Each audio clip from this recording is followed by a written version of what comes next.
All right, we're going to continue with some of the statistical process control stuff. And today, right now, we're going to talk about visual representation of data, specifically fish scale diagrams, run charts, and flow charts. And you may think you've heard of some of this, and maybe some of it's weird, but you'll recognize it. The big thing that you need to know is that sometimes you need more than a p-value, because those p-values don't mean anything to people who are not really research-minded. And if I were to give you a list of data and told you that the p-value is whatever, most of you would say, well, I don't really know what that means. But if I showed you a diagram, you would say, yeah, that's pretty good. So visual representation of data is super important for the majority of people that you're going to deal with. Now you have a fish scale or a fishbone diagram, which I'm going to show you an example. Run charts, which you've kind of talked about, which we've looked at the example with the sponsorship on the t-shirts. And then you have flow charts. We'll talk about those. And then we also know that we want to organize information. And then that's when we start to really get into our flow charts and how you do it. It's pretty good. You'll like it. You see those all the time. Okay. Fish scale diagrams. Good example. It's a visual representation of a process, and so how the process comes together. So for many of you, you have a lot of operations manuals and you have a lot of process things. Well, a fish scale diagram is a great way for you to show that process maybe on one page. You can take very large things and condense them down into one small deal. Each quote-unquote bone is as detailed as you want it to be. You can have groups within the process. And the real thing is this can aid at getting to the root cause of a problem, because as you're going through this process, if you reach an area that doesn't fit or that there's no connection, you need to do that. Sometimes you can't see what's going on until you actually put it on paper.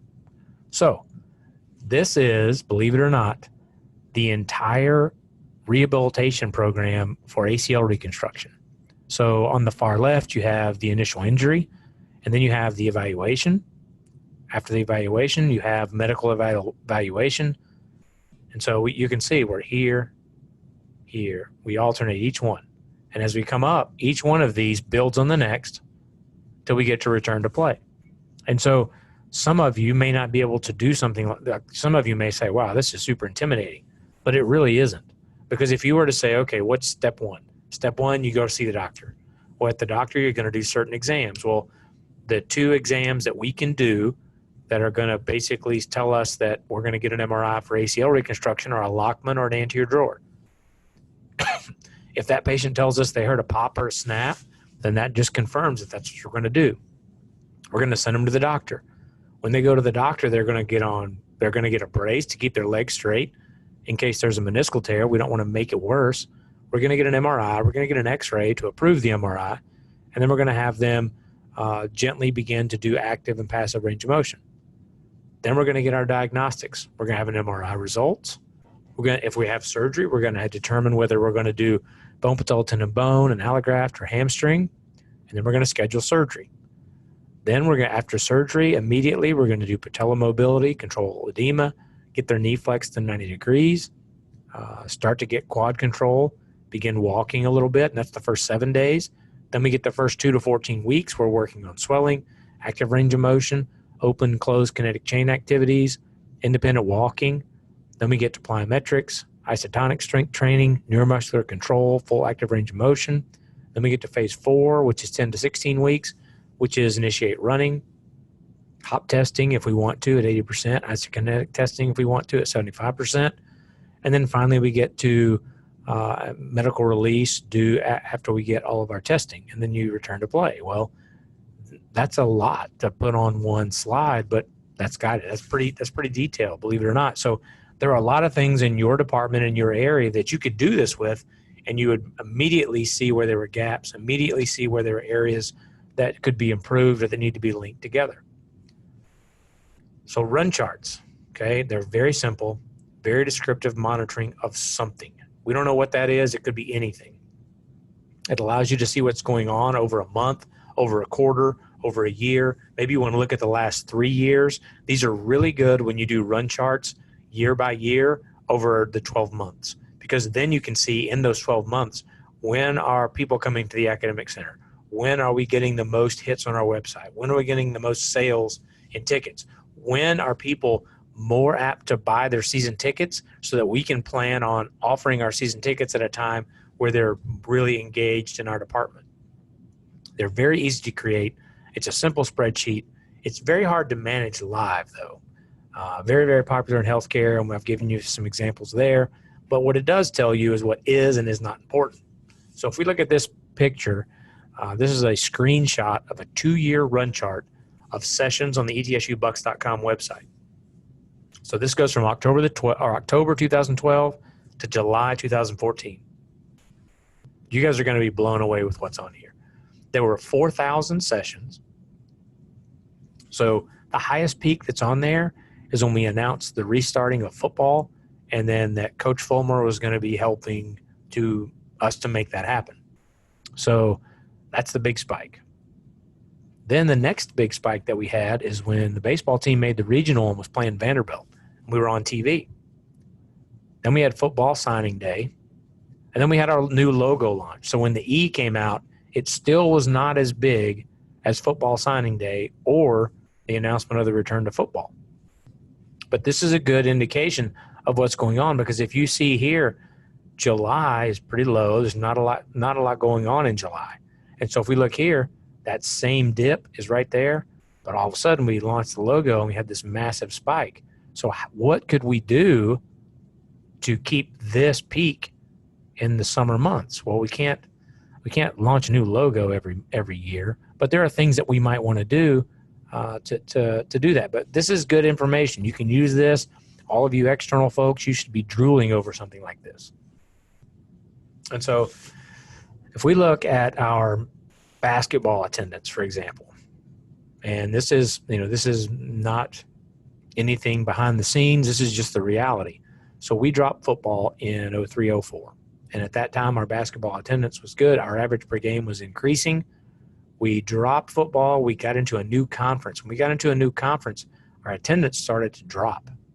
And you can see that attendance dropped way down to 2011-12 to be under 3,500 per game. And our winning percentage, again, we joined the new conference. And when we joined the new conference, we did not have a good year. But then we came back and had some success. But each time we had success, we had a drop, and then we never reached the previous level of success. And so we have a black trend line decreasing, which is not good.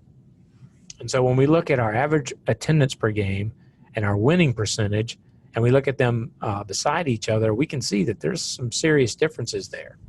There's areas of concern for sure. And when we look at conference and regular season winning percentage over a 12-year period, there's some definite problems. We can see our linear win percentage and linear conference winning percentage. Conference-wise, it's not good. See, we're going down. Our winning percentage is going up, but we're winning a lot of non-conference games. And so our linear conference winning percentage is going down, which is not good. This is another example. This is anthropometric data that from my dissertation. This is basically knee flexion and extension. You can see in this blue and red right here that I'm circling around with the cursor, that is before surgery. This is after surgery. You can see after surgery, the red line, which is the left knee was affected. And as it slowly over time made its way back, eventually these two lines came back together and they were fairly equal. You can see here there was some asymmetry before we even went into the procedure. And this is extension. You can see the green line, and then the purple line is the left knee, and eventually it made its way back down and they were equal. You will see one unique thing about this individual that was my subject, in that he was very hypermobile and he was way past zero. And so if we look just zoomed in at just extension, you can see that there was a massive difference here. Would you say that's a significant difference? Well, you might. And if you look at the tau U data that I calculated, you would see that it definitely was a significant difference. And here, there is no difference at all. And so we saw that at almost 40 days post-op, we're pretty much back to normal. And then if we look at our flexion, you can see the same exact thing happens. It took much longer to get that, but It's still okay. It's pretty good. So here's another example. If we look at charges and collections, we have fiscal year 10-11 and 11-12. And then we have, again, you see on the top, we have charges, and the bottom we have collections. We can see there's some serious differences there. Let's look at some kind of what we mean.